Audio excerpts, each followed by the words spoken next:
Hi, my name is Andrea, and I'm here with Ramya from FogHorn. So you might be familiar with This Is My Architecture. Today, we're going to deep dive into machine learning with a new program called This Is My Model. Ramya, thanks for joining us here today. Thank you for having me. Yeah, tell us about FogHorn. What do you guys do?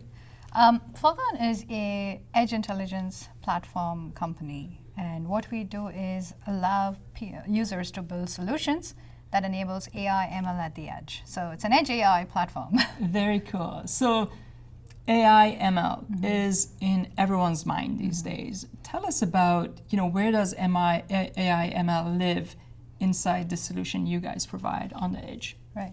So we are the world's smallest inferencing engine in terms of footprint, which means we run on very, very small constrained devices. So we could be running on a PLC, a Raspberry Pi, an industrial gateway. And in all of these situations, we have our own edge runtime. Okay. So imagine that if this is the edge, and we do have green grass running on the edge, then our FogHorn runtime is able to consume the information that comes off green grass. Now this can be data that you're reading off assets through MQTT, but at the same time, we also have other data sources that we can read off, such as audio, video, vibration, and so on. Okay. So you're an extension, to me, it seems, to Greengrass, right, which is also a runtime environment. Can you tell us a little bit more about, so you're getting the data feeds in. What do you do with the data before you push it maybe to Greengrass? Right, so we look at Greengrass as a data source, right, as a data source of ingesting information as they come in. Now, we do a lot of the real-time processing in memory, right? So we're running neural net models on really small compute. And so an example would be we have a solution for flare stack monitoring in oil and gas. And there we're running a convolutional neural net on a Raspberry Pi. And we're reading video streams off that flare.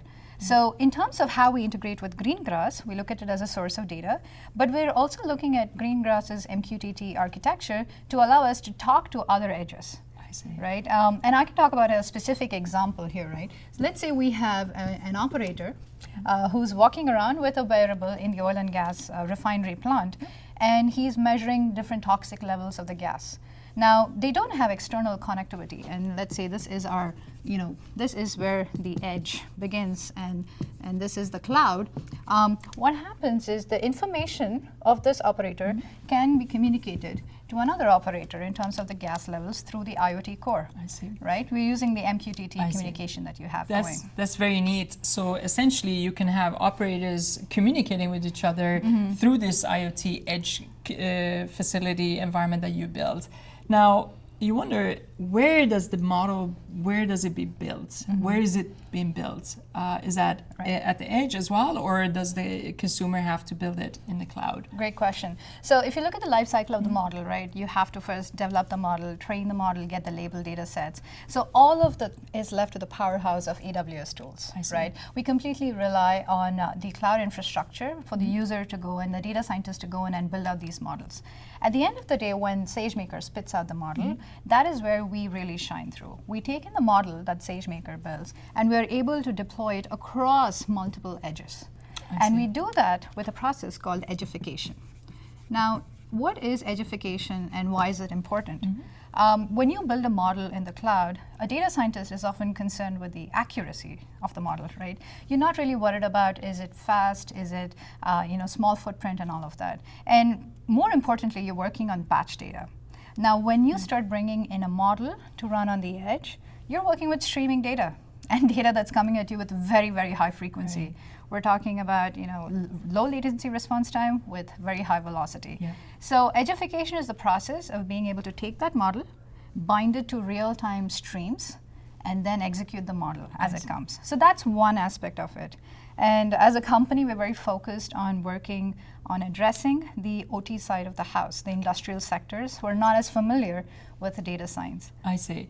So the edgification seems to me to be the inference at the edge with real-time, very time-sensitive data. Right. Now, you might be having times when you're constantly looking to improve the model accuracy. How do you incorporate the feedback? Where do you retrain the model? And can you walk us through that process? Absolutely. So, oftentimes when you develop the model and you deploy it, there are possibly scenarios that you haven't considered in your model training. And so we're able to detect the drift in the model accuracy. And when we detect the drift in the model accuracy, we can actually trigger a callback to SageMaker, and this would be through the IoT core and S3 architecture, because then SageMaker can re-trigger the training of the model. Now we're also pumping the real-time data that's coming off the sensors, because you want to be able to use all of that data for training. I see. There's one other angle which I think people gloss over when they deploy machine learning models at the edge. It is that the model is only as good as the data that it's getting, right? And a lot of time in industrial settings, the data is really dark and dirty. And I think that's actually a technical term, because the dark and dirty data represents the data is out of order, it's of a bad type, it's not aligned. So we have very, very strong enrichment pre-processing capabilities that lets us take in the data. And for example, if there's a missing data point in a stream, we have an inbuilt function that interpolates the data for you. So we're able to feed the best in class for any machine learning algorithm that SageMaker has built out, and then in conjunction, we're able to execute. Oh, very interesting. And all of that feeds into the closed loop learning that's going on between the edge and cloud. Yeah. No, this is a truly exciting use case where you're working at the edge, you have your runtime with an extension to Greengrass, you're getting real-time data, and you have thresholds where operators, for example, in your use case, can work together using the IoT core. Right. And also you have a feedback loop where you can send data for constant improvements and retraining up to the cloud using S3 and SageMaker, and looking at improving your model. Right. Seems like there's enormous amount of use cases and ways you can incorporate this. Yes, This is a truly exciting use case. Thank you so much for sharing. I also want to thank our viewers for watching. This is my model.